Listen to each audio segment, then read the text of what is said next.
Welcome back, Hive Mind. This is Shalazar from Hive Mind Gaming with another Raid Shadow Legends video. We're going to take a look at everything that we unlocked or did since our last video, and man, am I excited.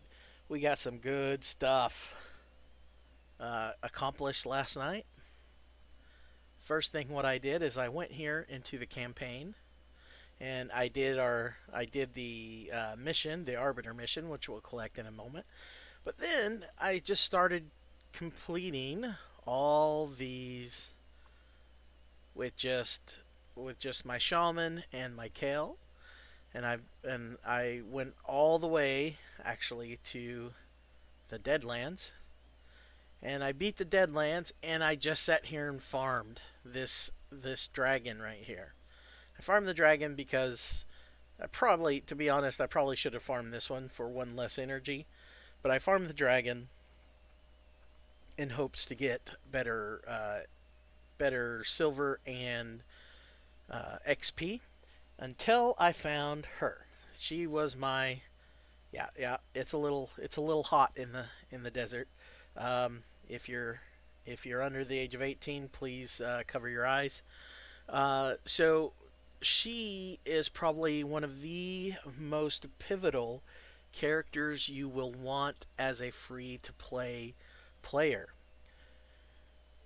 When I first started, matter of fact, I was just telling one of my guild mates, the wild one, about how when I was first started, I floundered so much in the beginning because I just didn't know what to do. And heck, I was probably halfway through mid-level game before I realized the importance of decreased defense. Alright, so let's look at her kit real quick. For her A3, she's got an attack all enemies. So it's an AoE, attacks everyone. Has a 75% chance of placing a 30% decreased defense debuff for 2 turns. So that's 30% less defense. Remember in the previous videos I told you how important the stat for defense is. This crushes it. Well, if we ascend her to level 3, she attacks all enemies, has that 75% chance, but she places the big defense. There's 2 levels of decreased defense.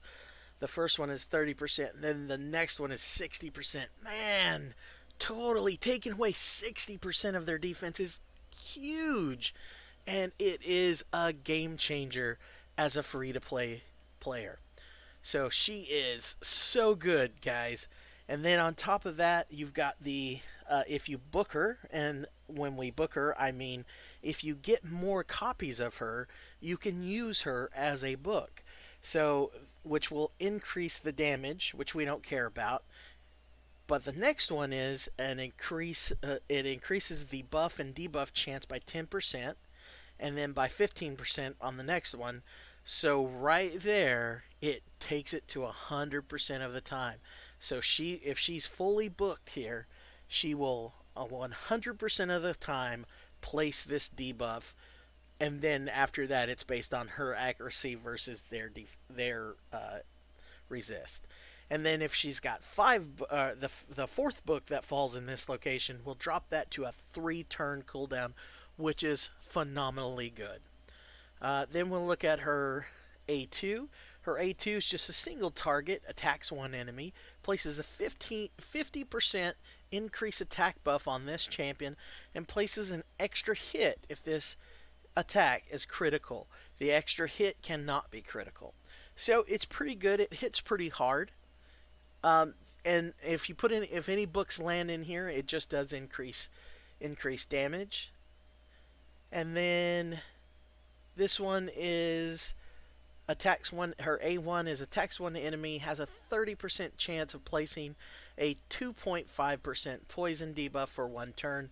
So it places a small poison, which is always good. Extra poison damage is always fantastic.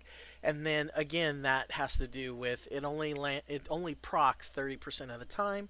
And then after that, it's based off of her accuracy versus their resistant, whether or not that it will stick.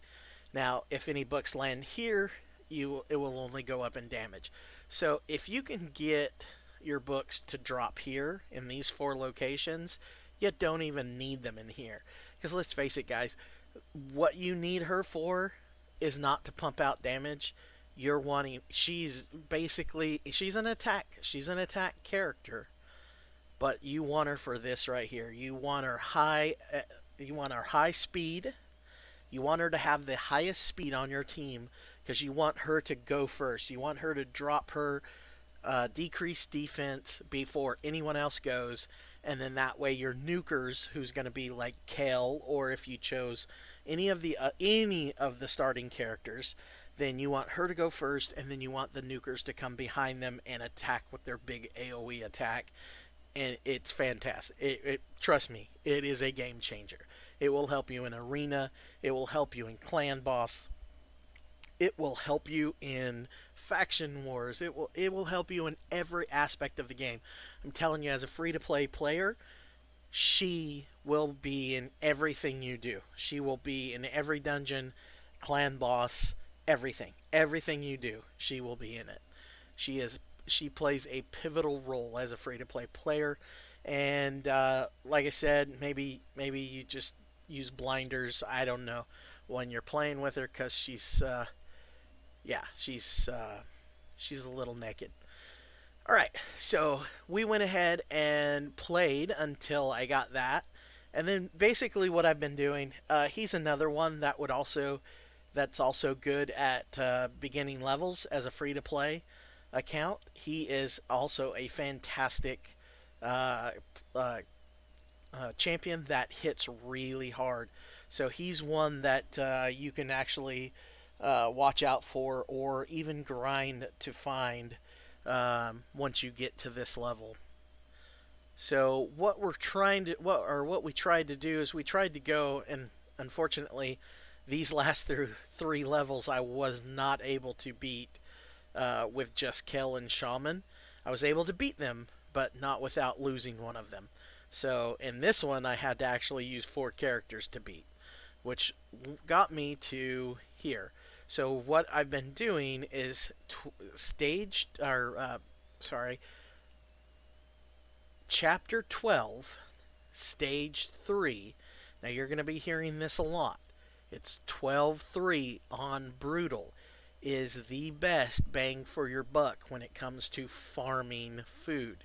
Now what that means is when I go in here, and you can do this on any 12-3. We're on normal right now, but Brutal is where the best bang for buck is. So what I basically did is I went in here, and Kel's going to be my farmer because he can clear this stage almost by himself. So basically what you do is you go in here and you put in guys that need to gain levels. So let's see, who else can we throw in here? There we go. And then you just click that and it goes through and it fights it, and then by the time you get to the end, everyone's leveled up. So basically, what I did is I wanted her to be leveled up. War Maiden is her name, so I wanted War Maiden to be level 30, and so because we want obviously her to level up the same with Kel and everybody. So that's what I've been doing all night after I got her, and all day today is I've been leveling her up. One of the other characters I got was the young lady that's standing next to Kel right now. I just got her about an hour ago or so. So I'm trying to level her up as well. And I'll go over her kit in just a second as soon as this fight's over. So you can see her kit because she is also a pivotal character for a free to play account. And did we get her in here? No, it was no. Oh yeah, no, never mind. It's this in 12. So she is one that I got out of 12 here. I got her to drop for me. I wasn't trying to. I was just trying to level these guys. But she's one that is also pivotal for your free to play account. So I pretty much have my free to play account set right now with her as my speed lead. All right, so what she has is it fills the turn meter of all allies by 15%, which is really good because you want to go fast, especially right now in arena. The thing about arena is you always want to go before your opponent, especially at this stage. I mean, let's face it, all the way up until platinum, this is still the the meta is you gotta be, if you get to go first and you're able to kill your opponent before they get to go, you win the game. Period. End of story. And in lower tiers of arena, it's no different. So basically, she raises the turn meter of all your allies. Well, if she is ascended, then she also decreases the turn meter of all your enemies, which is even better. So not only are you guys going faster, but they're going slower. So great ability. And then here is the next ability that makes her fantastic as well. So this is a attacks all enemies, and then it places a 30% increased speed buff on all allies for 2 turns. This is the ability right here. This is the buff right here that you want in every team. This is for the speed meta. You want someone that can place an increased speed on all your guys, and she is pivotal for a free to play account. And you can book this up to make it a 3 turn, have a 3 turn cooldown, and drop this down. You can book this to a 4 turn cooldown. So she's only got 5 books that she's needed to book her up right there, and then 5 here. But we don't care too much about this. We rather have these 2 booked out. So if you could get your books to drop here, then you can just pretty much ignore this one. Let's see. Her A1 is attacks one enemy, has a 10% chance of placing a sleep debuff for 1 turn. Now sleep's okay. It's a pretty good debuff. Basically, what it will do, it will put the opponent to sleep, meaning just like a stun, it takes them out of action until their next turn, and then they wake up, and then it moves on to the next person. They don't get a turn; they skip their turn.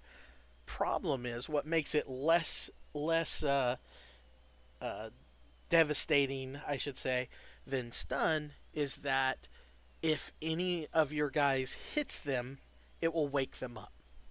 So we have Kale in there with 2 AoE abilities. We have War Maiden with a AoE ability. So odds are I'm waking them up. So this isn't going to be something that I care about. So accuracy is what's going to be needed for that sleep. So we're not going to worry about that too much. So we're not even going to worry about that. That's why we don't care. I mean, it's only a 10% chance to proc anyway, and it can be booked up to a 20%. Again, we don't really care. Why try to force this high accuracy? Of course, then again, the accuracy is going to be needed for this right here though to work. Just so you guys know, the decreased turn meter of all your enemies by 15% will need accuracy to do that. So actually, accuracy on her might be important. So we did pull her, so we're in the process of leveling her right now. We have gotten pretty far on this. We actually only need a few stars left to actually max that out, and when we do, we'll get one of these bad boys here. So let's go ahead and go over the stuff that we did do. Let's see, so we got these completed, which got us a little silver. The dungeon here. So once I got War Maiden, I was able to run through the force keep, and that's what we got here. We were able to do that once we got War Maiden. All right. So the last thing is for this to get to part 3 is to beat Spider on stage 4, which is going to be a tough job or tough deal. All right. So we did gain an artifact from every stage on Karok Castle, so we'll go ahead and collect that 15k. And then if you remember, we prepped the next one, which was equip another champion with 6 life artifacts. And then we prepped the next one as well, which is we equipped a rare attack type champion with 6 offense artifacts of level 8 or higher. So what I did is I just went through and made sure that which we put lifesteal gear on Kel. He's got lifesteal, and we also gave him some divine offense as well. So what I did is I actually went through. That's not her. Where's she at? There. So I actually had some cheap gear, some really bad gear on her, with some good gear as well. But I got her up to level 30, so I went ahead and just leveled up all of her gear to level 8 so that we could get that one. And then the next one is, and we're just flying through these. See, we read ahead so we could prep some of this stuff. We earned 3 stars on every stage of the sewers of Amok on normal. So make sure, like I said, once you level up Kel and then you get your shaman leveled up, man, it makes this game so much easier. Our main goal is to get someone to level 60. Right now we want to do Kel. Kel's our target. If you picked one of the other 3 starting characters, don't take them past 40. And the reason is, well, I mean, I guess you could take them to 50. I wouldn't suggest leveling them past 50, and the reason is because you'll never use them past 50. When you get to the point that you can use them in, because the only one that's really useful is Aethel, which the knight. She's good in Fire Knight, really good because she's got a 4-hit A1. So she's really good in Fire Knight, but by the time you get to end game, you should have something better, like, I don't know, Kel, to actually, because you'll end up pulling a lot of these guys as well throughout the time that you're pulling shards. So hopefully you'll be pulling other guys that can help you in those roles better. So anyway, let's see, earn 3 stars in the sewers. We did all that. And then win one of each type of offense artifact from clearing the sewers of Arnok stages on normal. So basically, we get all the way to the next stage, the group stage, from the one we started off with at the beginning of this video, which was get one of each. So we're not going to do that on camera because, I mean, it's pretty self-explanatory. So what we're going to do is, like, the tournament has ended. So let's collect that.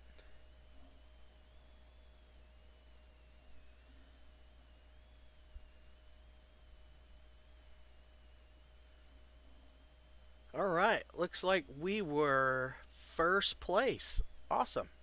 All right, so we're going to get 6 pieces, 4-star pieces of the Relentless set. Let's go over that real quick. So the Relentless set, it used to be a really good set. Now it's just an okay set. So basically what the Relentless set does, it's a 4-piece set, so you got to have 4 pieces. And you got to have 18%, or there's an 18% chance to get an extra turn. So what happened is that they errated this to where, because this is a really good set to put on someone who has an ability that can proc an extra turn. Like, for instance, Rotus, for instance, one of the best legendary, arguably one of the best legendaries in the game. He has an ability to proc an extra turn with one of his attacks. Well, place Relentless set on him, and then he can literally take out the whole team before anyone gets a turn. Anyone on his team or your team, for that matter. So so instead of fixing him, they fixed this set, which made no sense. So, so what they, because he can still proc that special ability to wipe out your team, or at least wipe out a couple of people on your team before anyone else goes. And yeah, so yeah, so what they did is they said that once an extra turn procs, it it won't allow them to proc again. Well, it still will proc for the extra turn on your equipment and the extra turn on his ability, which it's not supposed to do. It's only supposed to proc once, and that's it. So if one procs, the other one won't. But unfortunately, it still works on Rotus, which is the reason why they changed everything. So, yeah. So, other than that, we got that. We had some stuff in the Great Hall because we're doing a lot in Arena. So we'll just go ahead and level this because we're going to have to level attack for some of the Arbiter missions later on. So other than that, and we also joined a clan. So we joined a clan. So what I'm going to do? I'm going to do another video here shortly on fighting the clan boss and how everything works, and then we'll go over that in another video. So I think that's about it for this video. What I'll do is before tomorrow, I'll go ahead and complete this. We'll try to prep for some of this other stuff, like getting another attack type champion with 6 offense artifacts, and then upgrading some of this stuff, and see what else we can get done tomorrow. So, other than that, it was great seeing you guys, and we will see you tomorrow. Have a good day.